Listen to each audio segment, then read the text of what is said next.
Pai do Senhor, irmãos. Pai do Senhor, queridos. Glória a Deus, aleluias. Estou muito feliz, muito contente em estar na casa do Senhor juntamente com vocês, para mais uma vez trazer um pouquinho, uma porção da palavra de Deus. E como bem disse o pastor Marcelo Mantovani, alguns irmãos aqui me conhecem mais da escola bíblica, né? Nós estamos à frente aí da Oceana Academy, trazendo material de qualidade, material bíblico, para nos fazer crescer na presença do Senhor, na rocha que é Cristo Jesus. Então hoje eu quero agradecer ao Senhor, agradecer aos nossos pastores que nos confiaram aqui o altar do Senhor. Amém, amém. E desde já eu quero dizer para os irmãos algo que vem ao meu coração. Eu não sei se os irmãos já perceberam que existem algumas mensagens, algumas pregações, e às vezes até mesmo algumas aulas que são tão boas, que às vezes você passa horas e horas ouvindo aquela pregação e aquela aula, e quando você olha para o relógio parece que só passou 10 minutos, né? Você fala assim, nossa, parece que só passou 10 minutos, mas já passaram tantas horas. Às vezes acontece até o inverso.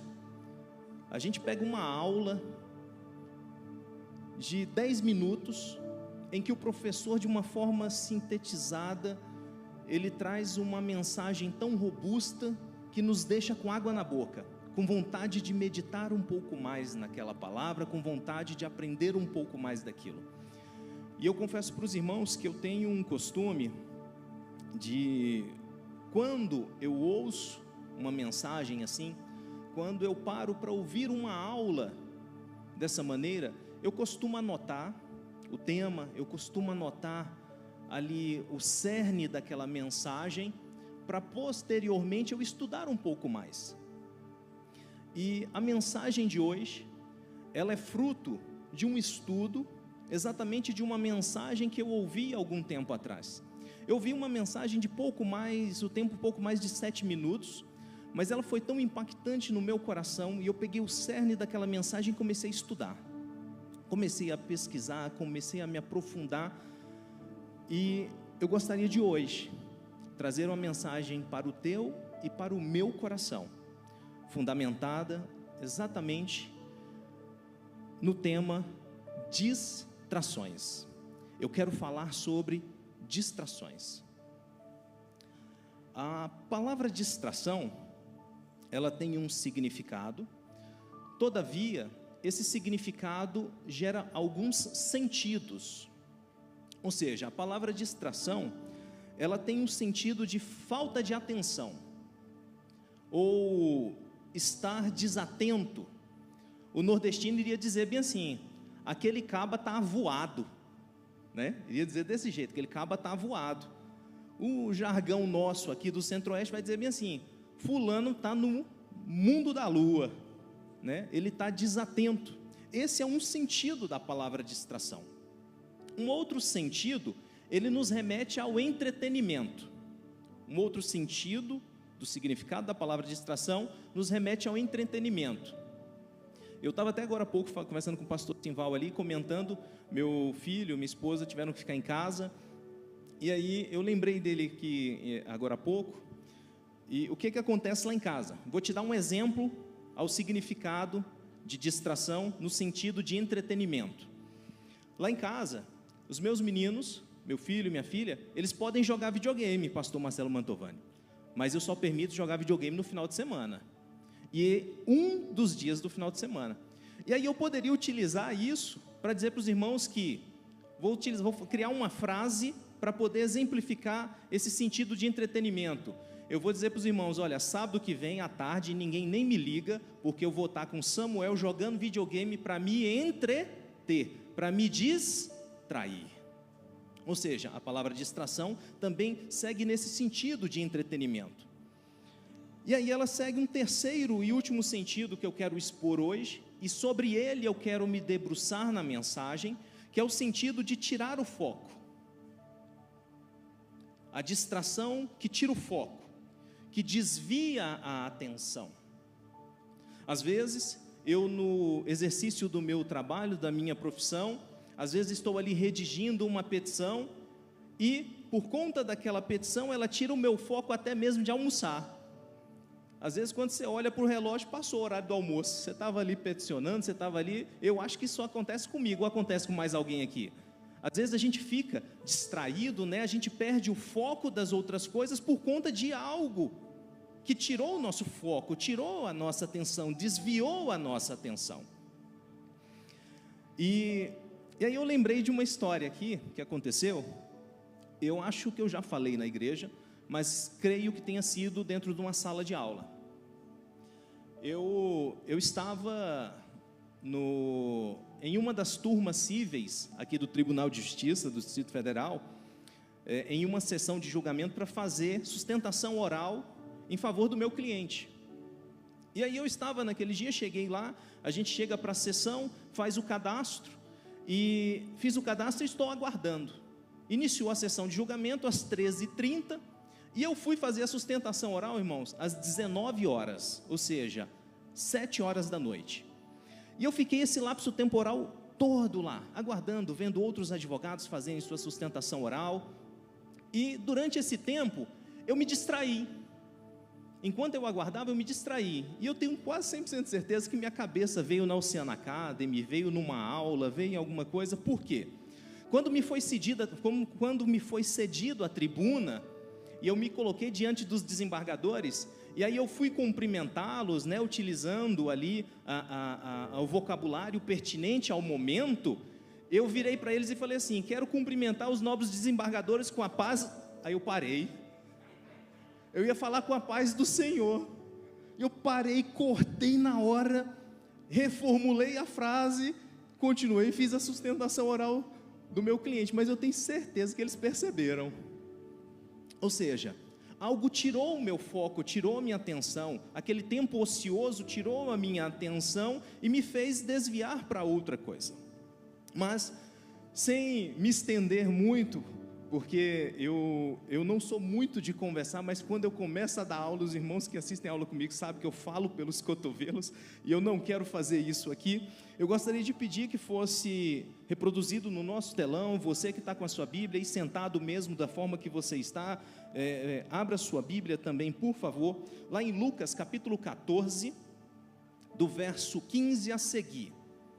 Lucas capítulo 14, do verso 15 a seguir.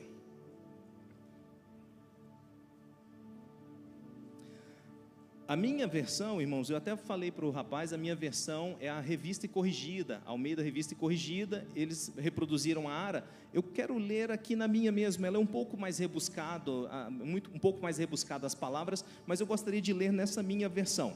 Os irmãos acompanhem, o sentido é o mesmo, ok? Diz assim o texto, conseguiu? Ótimo, perfeito.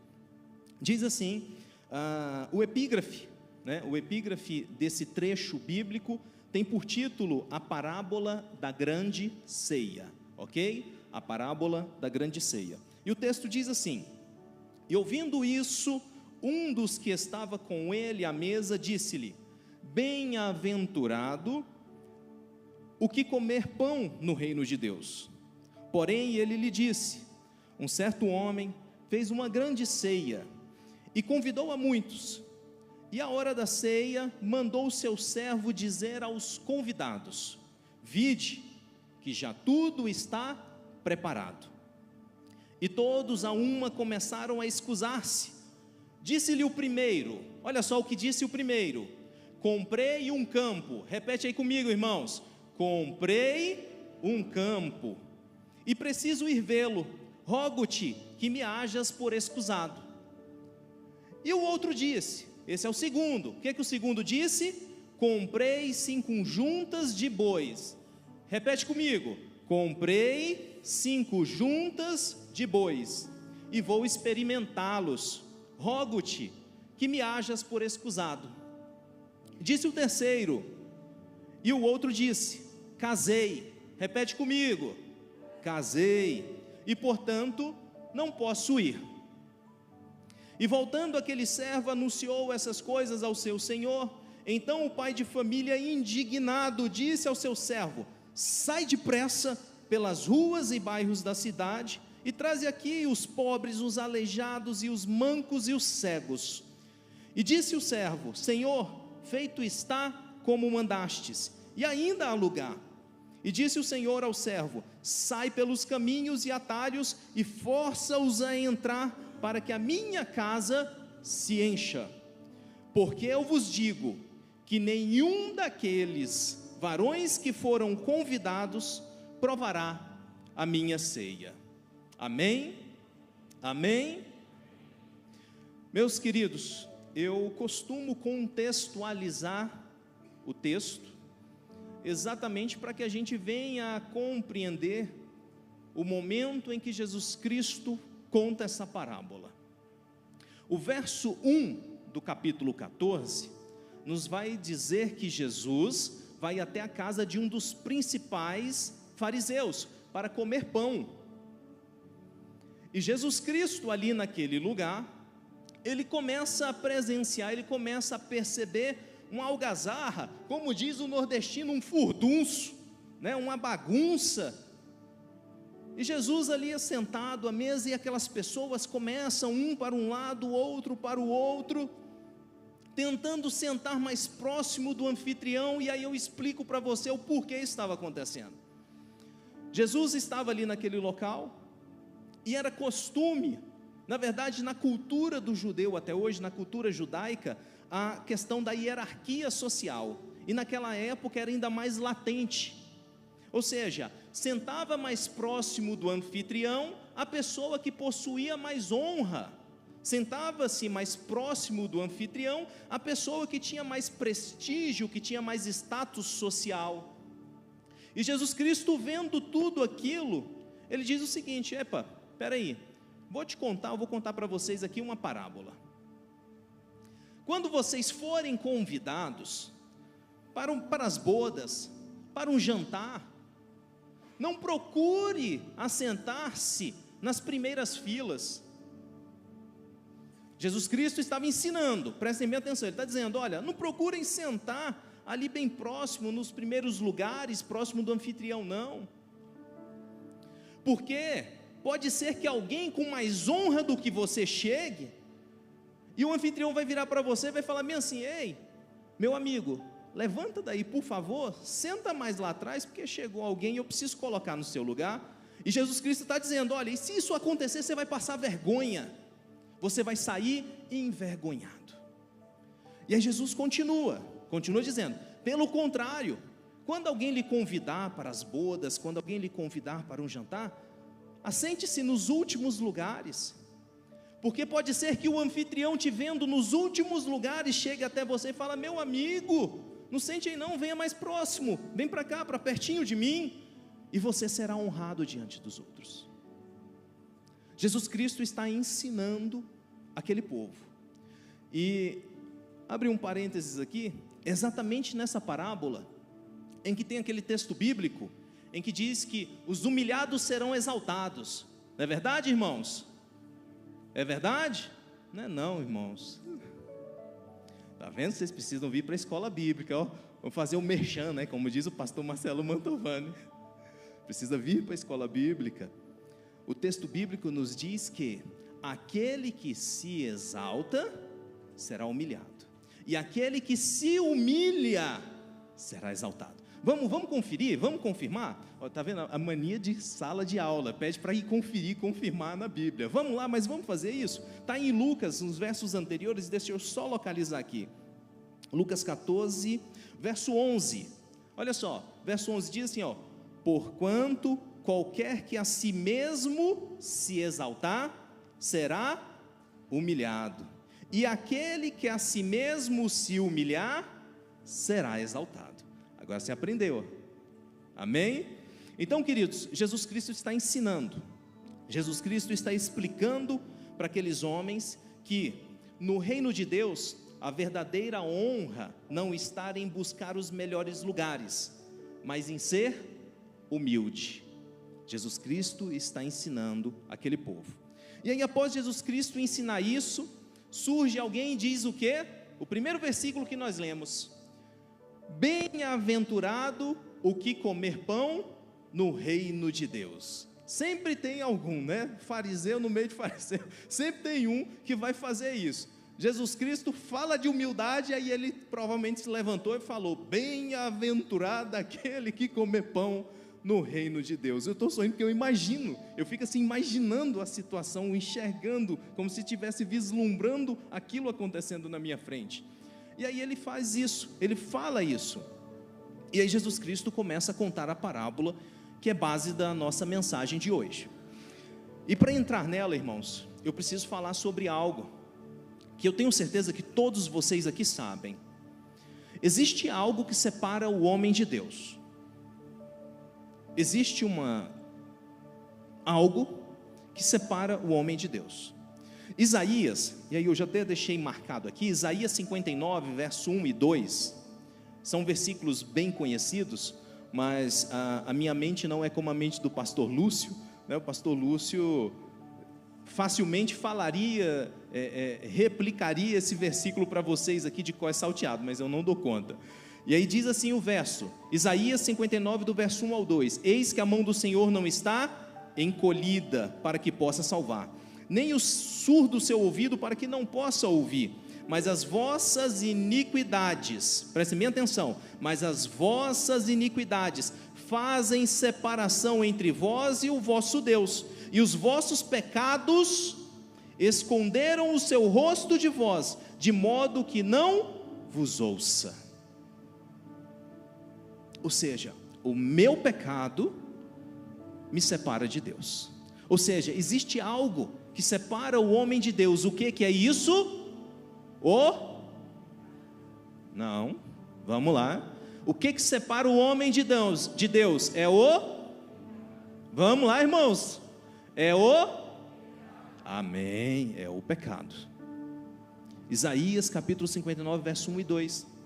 Romanos capítulo 3, versículo 23, vai dizer, porque todos pecaram e destituídos estão da glória de Deus. Romanos 6, 23 vai dizer que o salário do pecado é a morte. Ou seja, o pecado me separa de Deus. E aí por que o tema de hoje é distrações? Porque nessa mensagem que eu falei para vocês, que me compeliu a estudar sobre esse assunto, uma mensagem de pouco mais de 7 minutos, falando sobre distrações, me despertou que não só o pecado nos afasta de Deus. Existe algo, não só as práticas ilícitas, mas existe algo, outra coisa que nos afasta de Deus, que são as distrações. As distrações podem sim nos afastar de Deus. E aí você vai me dizer, irmão Wagner, mas eu sou crente, eu sou varão de Jeová, canela de fogo, metralhadora de Deus, fumaça ungida, né? Tem tanta, eu sou canela de fogo, eu sou ungido. Mas eu digo para você, meu querido irmão, minha querida irmã, que você pode ser um grande conhecedor da palavra de Deus, você pode ser um evangelista, um presbítero, a irmãzinha do círculo de oração, que todos nós estamos passíveis de nos afastarmos de Deus por conta das distrações. Então essa mensagem falou muito comigo, e desde esse dia eu tenho buscado e tenho procurado compreender um pouco mais do Senhor e procurar deixar que as distrações de lado, para que eu me volte mais a Deus, para que eu esteja mais ligado, conectado com Deus. Domingo passado, eu tive a oportunidade, eu tive que substituir a irmã Rejane, tive que lecionar aos adolescentes. E durante a EBD, esse mês, nós estamos estudando o Evangelho segundo escreveu João. Então, domingo passado já foi a segunda lição. Nós temos 4 lições sobre o Evangelho de João. E lecionando no domingo passado para os adolescentes, a gente falou sobre um personagem bíblico bem conhecido de todos nós. Está lá no capítulo 3 de João, e o nome desse personagem é Nicodemos.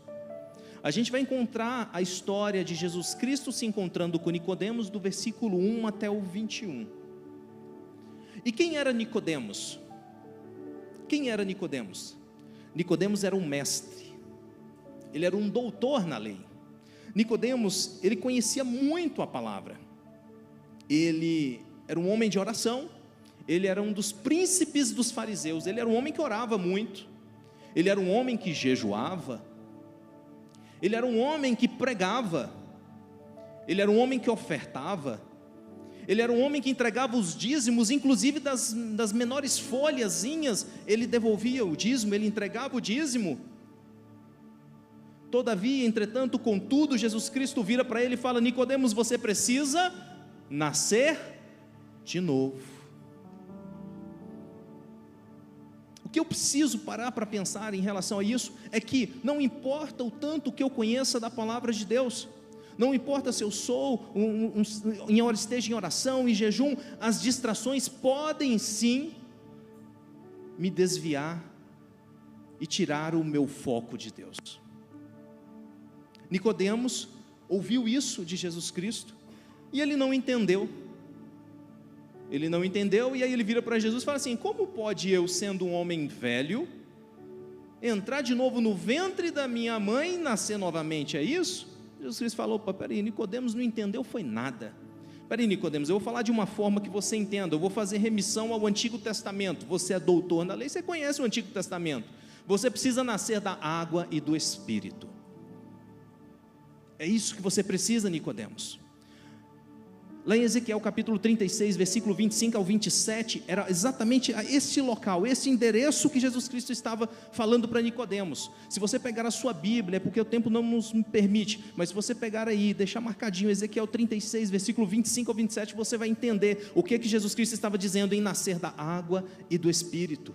Nascer da água é se limpar, se purificar, deixar todos os pecados, deixar todas aquelas mazelas que eu carregava para trás, e estar permanentemente me limpando, vivendo em santificação. Isso é nascer da água, é deixar o pecado para trás. E o que é nascer do Espírito? O texto bíblico lá em Ezequiel vai dizer que é ouvir a mensagem, ouvir a palavra de Deus.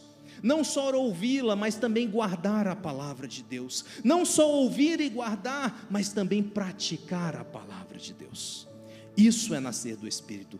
Então Jesus estava dizendo: Nicodemos, você com toda essa bagagem que você tem, você precisa deixar os seus pecados de lado, você precisa deixar tudo isso para trás, e você precisa agora, não somente conhecer como você conhece, não somente guardar como você guarda a palavra, mas você também precisa praticar a palavra, nascer do Espírito.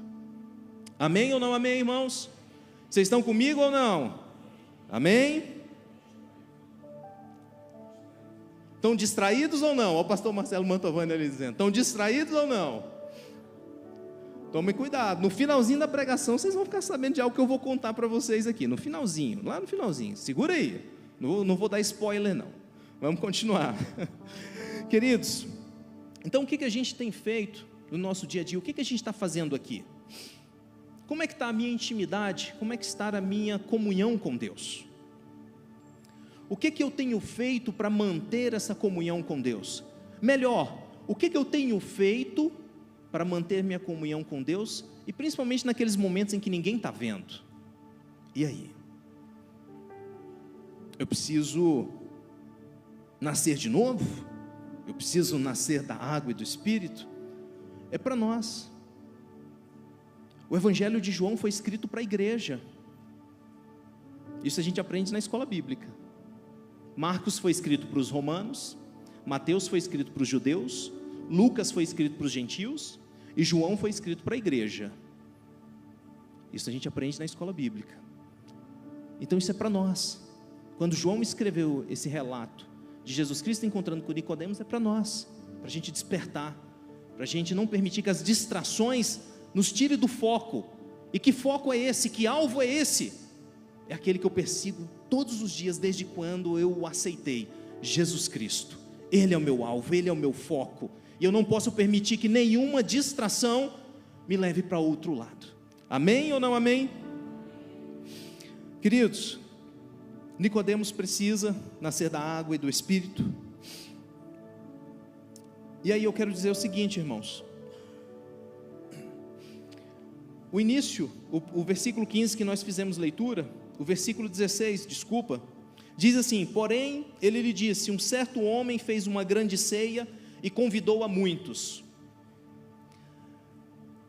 Convidar para uma ceia, convidar para um banquete, convidar para um jantar. Quem é que você convida para uma ceia, para um banquete, para um jantar? Você convida o seu inimigo? Não, você vai procurar convidar pessoas que você quer perto de você. Você vai procurar convidar pessoas que você quer desfrutar da comunhão com ela. Você vai convidar pessoas que você quer desfrutar de um momento de alegria com ela. Você vai convidar pessoas que você quer dizer para ela: ó, eu valorizo o relacionamento que nós temos. Você convida para o banquete a pessoa que você está dizendo: pastor Joaquim, eu valorizo o relacionamento que nós temos, vamos jantar lá em casa? Na hora, o pastor Joaquim falou, na hora. Então você vai convidar pessoas que você quer perto. E esse homem que Jesus Cristo fala aqui na parábola é Deus. E aí ele convida, ele está nos convidando a banquetearmos com Ele. Ele está nos convidando a participarmos desse banquete com Ele. Isso me demonstra, isso me apresenta que Deus quer ter relacionamento comigo e com você. O nosso Deus, Ele não é um Deus que Ele fica lá em cima, nós aqui embaixo e pronto. Adore-o, sirva-o, porque Ele é grande e superior. Ele é grande e superior, mas não é assim. Ele quer ter relacionamento. Ele quer ter intimidade. Sabe aquele momento que está difícil, que está doendo, que você chora, às vezes chora escondido. Isso aconteceu comigo, de chorar escondido. E aí você, soluçando, às vezes não sabe nem ao certo o que está falando, parece que vem aquele refrigério. É o Deus de relacionamento, dizendo: eu te entendo, eu sei o que tu está passando, acalma, tranquiliza-te, eu estou com você. Você quer estar comigo? Eu estou contigo. O Deus de relacionamento, Ele quer esse relacionamento. E a gente vai ver isso desde lá da criação. Lá na criação, quando Deus cria Adão e Eva peca, o que diz o texto bíblico? Vamos lá, escola bíblica, vamos lá, Gênesis capítulo 3, deixa eu só achar o versículo, eu não fui em cima, ó. Gênesis capítulo 3, o versículo é o 8 e o 9, verso 8 e 9, Gênesis 3, 8 e 9, diz assim, ó: e ouviram a voz do Senhor Deus, que passeava no jardim, pela viração do dia. Ou seja, o Senhor passeava todo dia. O Senhor estava dizendo para Adão: ó, todo dia eu estou aqui com vocês. Tem um pregador conhecido aí que diz, ele fala bem assim: Deus não aguardou nem a lua de mel de Adão, no outro dia ele já estava lá, né? Então Deus queria ter intimidade com eles, queria ter relacionamento com Adão, queria estar perto deles. Então o texto diz: olha, e ouviram a voz do Senhor Deus, que passeava no jardim pela viração do dia, e escondeu-se Adão e sua mulher da presença do Senhor Deus entre as árvores do jardim.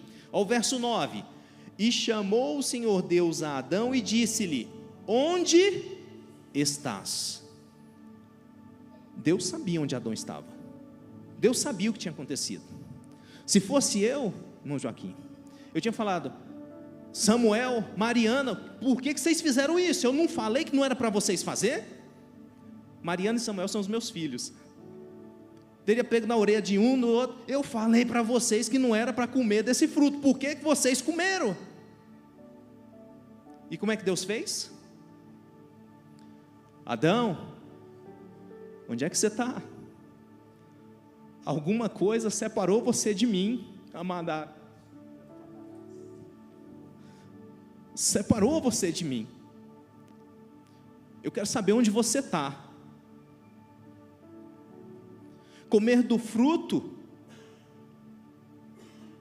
não foi o principal, a tua desobediência que sim, porque isso fez separação entre você e eu. E aí Deus, Ele não chega brincando, Ele fala: cadê você? Eu quero você. Você se perdeu, Adão, mas eu quero você de volta. Ei, Adão, você fez o que não devia, mas eu quero você de volta. Eva, eu falei tantas vezes para você não fazer isso e você fez. Eu estou falando todo dia para você não fazer isso e você está fazendo. Mas deixa eu te falar uma coisa, eu quero você de volta. É isso que Deus está dizendo. Eu quero você de volta, eu quero intimidade com você, eu quero comunhão com você. Eu, homem, se alguém pisa no meu calo, se alguém pisa no teu calo, você vai falar assim, eu até perdoo porque eu sou crente, né? Eu até perdoo, mas não quero perto de mim mais não. Deus não faz isso. Olha, você fez o que não devia, mas eu quero você comigo. É assim que Deus age. Deixa eu continuar, porque senão eu fico. E aí eu volto aqui para a estrutura. Então, queridos, Deus, Ele nos quer de volta. Deus quer e nós precisamos. Guarda essa frase. Deus quer e nós precisamos. Deus não precisa, mas Ele quer. Por vezes nós não queremos, mas precisamos. Deus, Ele nos demonstra que nós precisamos adorá-lo, nos demonstra através da palavra dEle. Eu até fiz remissão a alguns versículos, Efésios capítulo 1, verso 11 e 12, comprova que nós devemos adorar a Deus, que nós fomos criados para adorar a Deus. Mas Deus precisa da nossa adoração? Não. Lá em Atos 17, verso 24 e 25, Paulo diz que não, que Deus não precisa da minha e da sua adoração, mas Ele quer, mas não precisa. E isso para quê? Para ocupar um vazio que tem dentro de nós. Dostoiévski, é ele, né? Que escreve exatamente. Existe uma frase que diz assim, ó: existe um vazio no coração, existe um vazio no homem do tamanho de Deus. Isso, pastor Marcelo Mantovani. Pastor Marcelo Mantovani conhece essas frases em tudo, né? Sabe todas. Então, existe um vazio no homem do tamanho de Deus. E esse vazio só é preenchido por Deus. Não existe nada e nem ninguém do tamanho de Deus. Só Ele pode preencher. E como é que se preenche? Ele está dizendo, olha, você tem que me adorar. Porque você me adorando, a gente passa a ter intimidade. E eu passo a habitar e ocupar esse vazio que está aí dentro. Então eu preciso adorar a Deus. Eu preciso adorar ao Senhor. Existe uma matéria na teologia que se chama tipologia bíblica. O que é tipologia? Quando a gente pega um personagem que ele é um tipo de um antitipo. Vou te dar um exemplo. Se você pegar lá em Êxodo sobre Faraó, a gente vai entender que Faraó é um tipo de Satanás, e Satanás é o antitipo. E aí eu quero falar para vocês que lá em Êxodo, capítulo 5, preste bem atenção, o que Satanás fez por meio de Faraó. Lá no Êxodo capítulo 5, ele diz o seguinte: chega Moisés, juntamente com Arão, e eles vão até Faraó. Essa história vocês conhecem, não conhecem? Todos conhecem aqui? Amém. Então, Moisés e Arão vão até Faraó, e eles chegam diante de Faraó e dizem o quê? A gente precisa que você liberte o povo, para que o povo vá adorar a Deus no deserto. Falou, eu preciso que você libere o povo, para que o povo vá ao deserto adorar a Deus. Ou seja, adorando a Deus, eles passarão a ter mais intimidade com Deus. O que Faraó faz? Faraó fala assim, epa, peraí, não vou liberar ninguém. Chama os seus chefes ali, e vira para eles e diz o seguinte, olha, a partir de agora, esse povo, ele está muito ocioso, eles estão sem muito o que fazer. Os tijolos que outrora eles construíam, e a gente entregava a palha, agora a gente não vai mais entregar palha não, eles vão ter que pegar a palha, e vão ter que fabricar sozinhos o tijolo, e eu quero a mesma quantidade que eles faziam anteriormente, ou seja, vamos encher eles de trabalho, que eles vão estar ocupados com outras coisas, e não vão pensar nesse negócio de adorar a Deus. Até que chega a 10ª praga, a gente sabe o que acontece, sacrifica-se ali aquele cordeiro pascal, pega o sangue daquele cordeiro, vai aspergido nos umbrais e na verga da porta da casa daquele povo, e a morte não os alcança. Eles agora estão livres, e eles podem sair para adorar a Deus. O que acontece nos dias de hoje, irmãos? Há mais ou menos 2000 anos, o nosso cordeiro pascal deu a vida dele, morreu na cruz, derramou o sangue dele, para que esse sangue fosse derramado em cima de mim e de você, para que a morte não tivesse mais poder sobre nós, e passássemos a ser livres para adorar a Deus. Mas, assim como o faraó fez lá atrás, Satanás ainda faz nos dias de hoje. Ele procura ocupar a nossa mente com coisas que às vezes até parecem lícitas, com mais trabalho, com outras coisas, para que a gente não pense mais em adorar a Deus. Só mudou o tempo, irmãos, mas a estratégia do inimigo permaneceu a mesma. E eu preciso entrar no texto, dar continuidade. Eu tenho muito conteúdo aqui, mas vamos lá, queridos. Eu quero entrar exatamente agora no ponto em que a gente vai começar a ouvir as desculpas dos convidados. Vocês lembram que eu pedi para vocês repetirem as desculpas, o que cada um fez, o que cada um, veio praticando?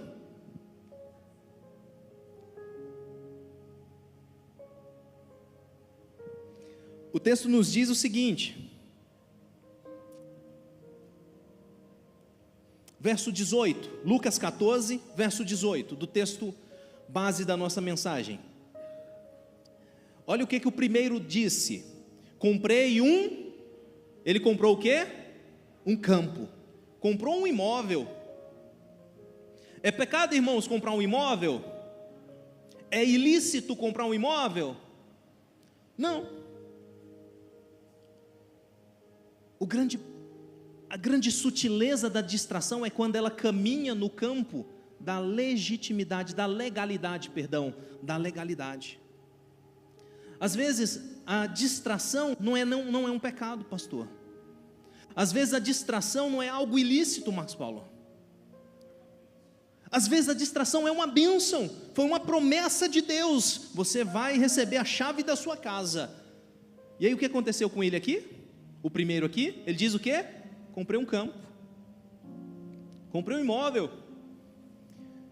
e aí agora eu não consigo mais ter tempo para adorar a Deus como eu tinha antes, porque agora eu tenho que construir a piscina para os meninos brincar na piscina, a churrasqueira, os quartos são pequenos, precisa aumentar os quartos, a mulher quer um porcelanato daqueles que brilha, que dói nas vistas, eu tenho que botar.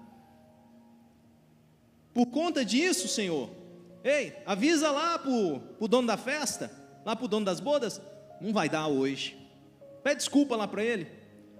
Seriam até desculpas plausíveis, né? Fala, meu irmão, não posso hoje porque eu estou construindo a piscina, não dá. Você vai falar, não, bacana, beleza, depois me chama, né? Seria até plausível, mas a gente precisa compreender que existe um lugar que só pertence a Deus.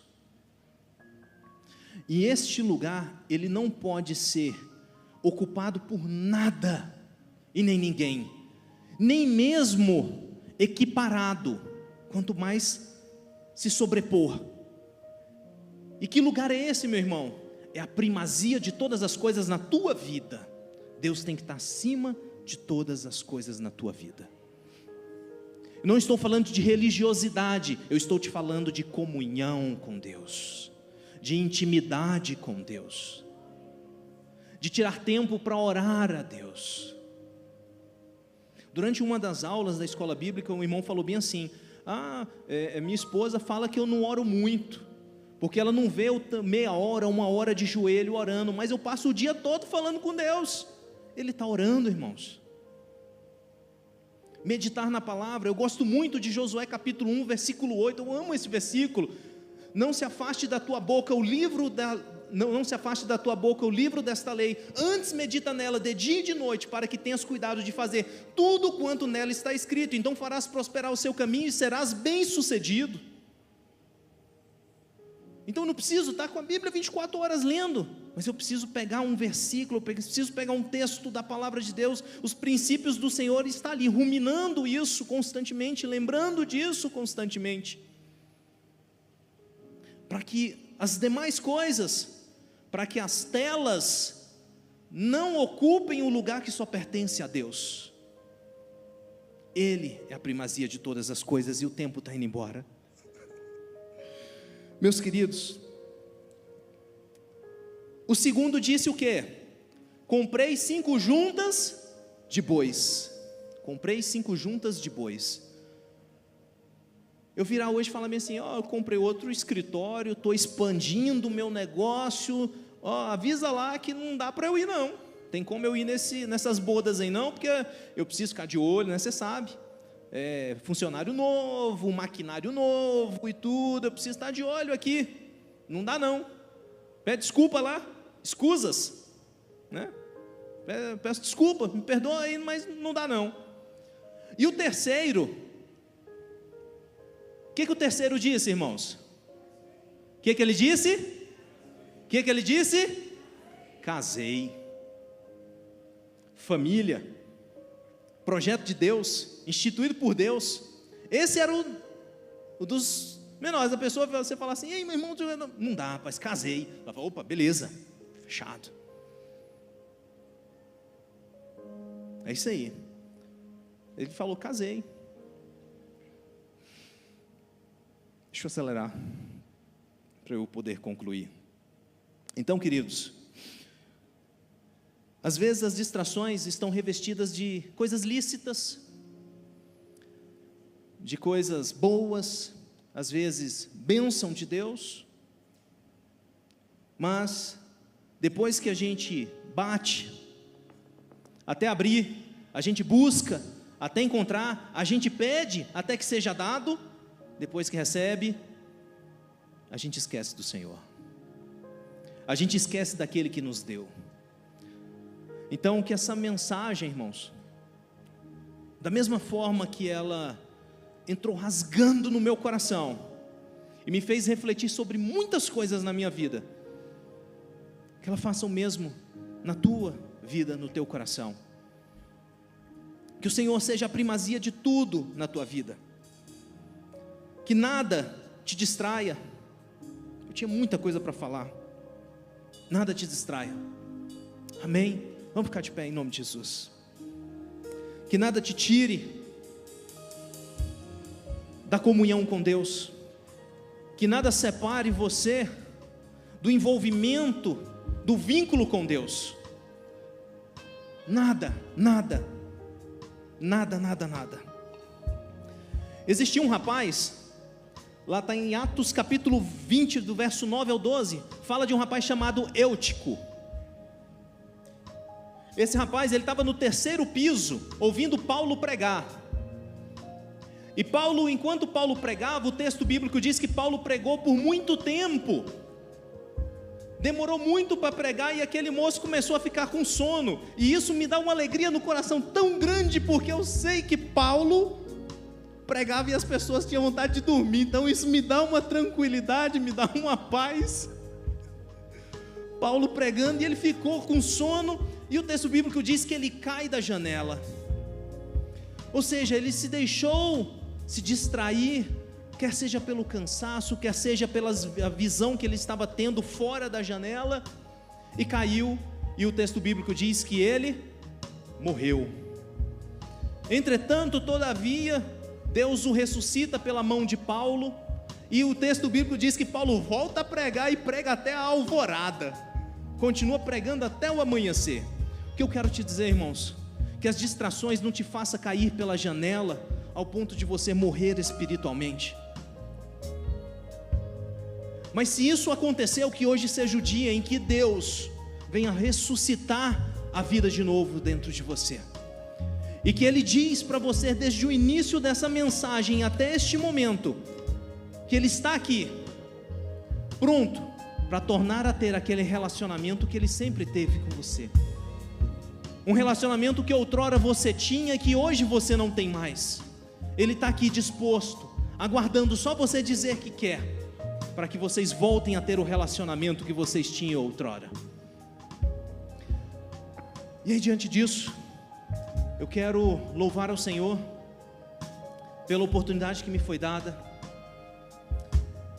e dizer que lá em Romanos capítulo 8, versículo 38 e 39 diz assim: porque estou certo de que nem a morte, nem a vida, nem os anjos, nem os principados, nem as potestades, nem o presente, nem o porvir, nem altura, nem profundidade, nem alguma outra criatura poderá nos separar do amor de Deus que está em Cristo Jesus nosso Senhor.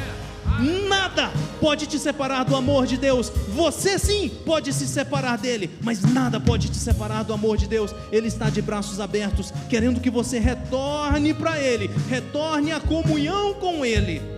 E diante disso, eu quero te dizer que o amor dele está disponível para mim e para você. E eu quero perguntar se existe alguém aqui nessa noite que quer tomar a decisão diante dos homens e dos anjos em aceitar este Jesus Cristo que já lhe aceitou. Levante a sua mão se você quer aceitar a Jesus Cristo, se você quer ter um relacionamento com esse Deus que te ama, que quer cuidar de você, que quer sarar as tuas feridas, que quer caminhar juntamente contigo, ser um ombro no qual você pode se apoiar e ele vai te suster. Eu quero fazer só mais uma vez esse convite. Se você quer aceitar esse Jesus Cristo, levante a sua mão, nós queremos orar por você. Se não tem, eu quero agradecer a oportunidade, pastor. Eu louvo a Deus pela oportunidade, gostaria de ter discorrido um pouco mais, todavia o tempo que me coube é esse, e tenho certeza que o Espírito Santo de Deus fez dentro do tempo que era necessário. Muito obrigado, uma salva de palmas ao nosso Senhor, Salvador Jesus Cristo. Obrigado.